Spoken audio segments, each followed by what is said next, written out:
believed in that. You have to believe in it to do it. And we'll practice pursuit every day in practice. In practices, you'll see our guys run to the football as hard as they can. And that's practice. Just like you practice blitzes, you practice stunts, you practice technique. Pursuit is also part of that, and that's what we've really tried to do a great deal with. When you talk about those tackles, you guys had to play 3 really good teams in a row. You were tired probably, and those were good opponents. Did you think the tackling in the Michigan game and against the first half against Wisconsin was where it needed to be? Or no, and you hit it right on the head, and we've talked about that. And our players were the first ones they saw that. That was not typical, as you know, and again, that goes back to showing why it is so important that as in a defense, you have to be on your game, and not your game just running defenses, on your game of running to the football and tackling and keeping it inside and in front. So I know you guys drill that all day, every season, all season long. Was there any part of this preparation where it was like, well, let's just go back to day one stuff? Or no, we've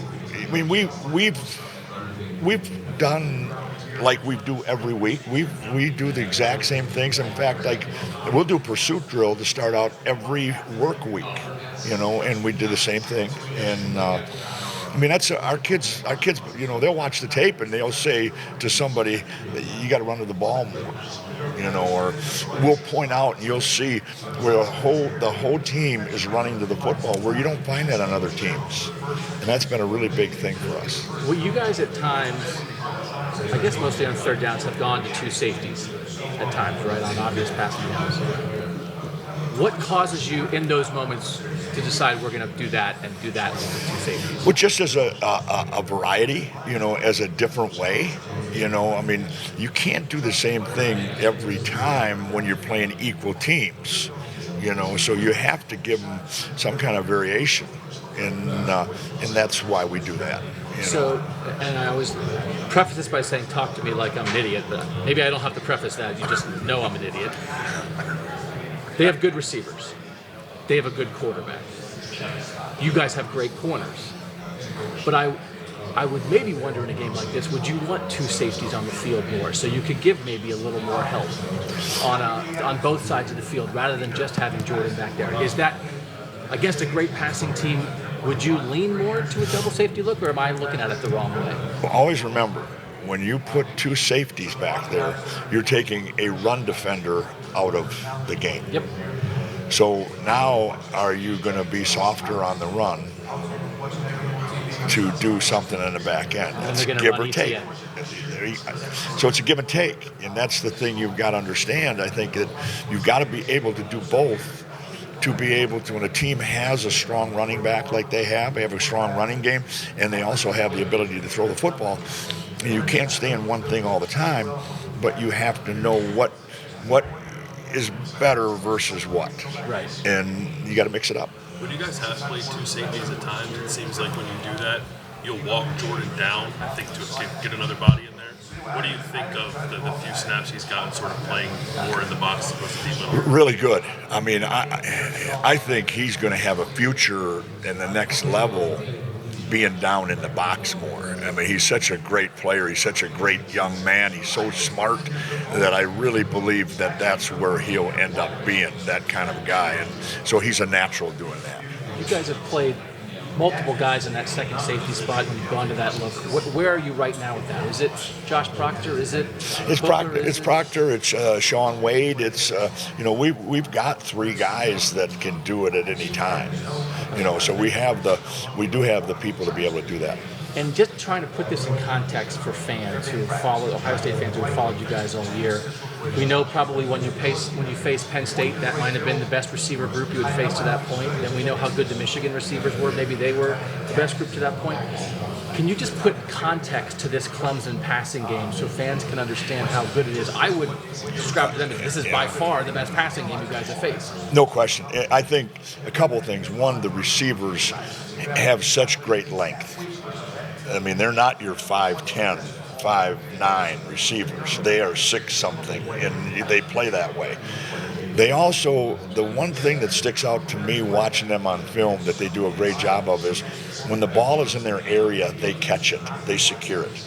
You see a lot of great wide receivers that they will make a catch and then the next one it'll come off their fingertips. And I think I've always said that's one thing that our guys, our wide receivers, I think do a great job of too. When the ball's close to them, they catch it. You see a lot of really good receivers in the NFL and college everywhere where all of a sudden the ball's right there and they'll drop it. Next one, they'll make a phenomenal catch. Well, Clemson's guys seem like they make a lot more good catches or securing it than some teams we've played. And they've done this. I mean, this is what they do. That's what they do. That's why they're one of the best, maybe the best program in college football right now. But the ability that you guys have defensively with both the scheme, but with the players you put out there who can defend, how would you describe with Jeff and Sean and Damon and Jordan and the guys in your secondary, your ability to match up with the passing game like this? I mean, most teams probably sometimes don't have much of a chance to get a passing game like this, but you guys have some guys back there. That's our game plan. I mean, that's what we feel. I mean, we feel that we have the ability to be able to play a single high and at the same time be able to go two back there, you know. So a lot of teams can't ever even go a single high because they don't have that, and I think we do. And the ability that you can go single high because you believe in your corners so much. That's right. And along with that goes the pass rush. Yep. I mean, no corner, no matter what, can cover a great wide receiver for a long period of time. And they're going to win their share, you know. But you have to have the ability to get to the quarterback.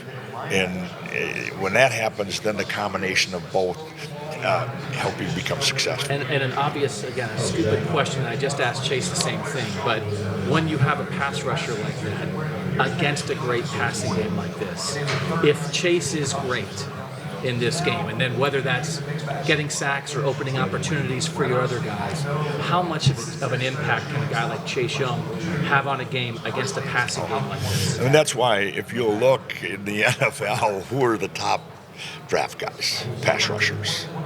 Because they change the game. I mean, I'll say it again. You can take the very best corners and put them against the very best wide receivers, and each will win their share. Okay, so that's dead even going out there.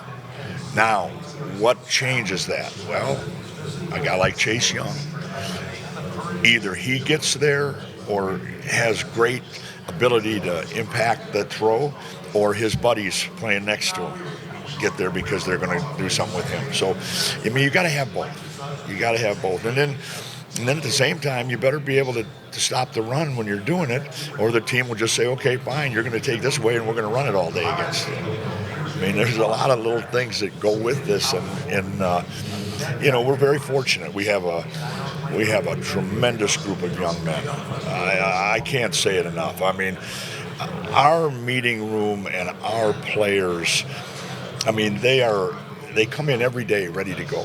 They want to be great, and they've shown that. Their character is off the charts. You don't have what you read about in today's football where guys start thinking they're better than they are, because everybody there is the same way. They all have sacrificed. They all have done what Mickey Marotti, our strength coach, had them doing starting in January. And that's really why they are where they are today. I mean, let's be really honest. I mean, we've got some outstanding football players, but what they bought into in January and what they've done week to week to week throughout the spring, throughout the summer, throughout the season, game by game, it's why they are who they are. And Clemson is great. Thanks for watching. Subscribe below to get the latest videos from Lettermen Row. We got Lettermen Live, we've got the practice report, we got rapid reaction. Hey, and you know we got Buckeye IQ with Zach Bourne. For sure. We got recruiting breakdowns with Berm. We got whatever you need. Ohio State football and Ohio State athletics, we've got you covered here at Lettermen Row.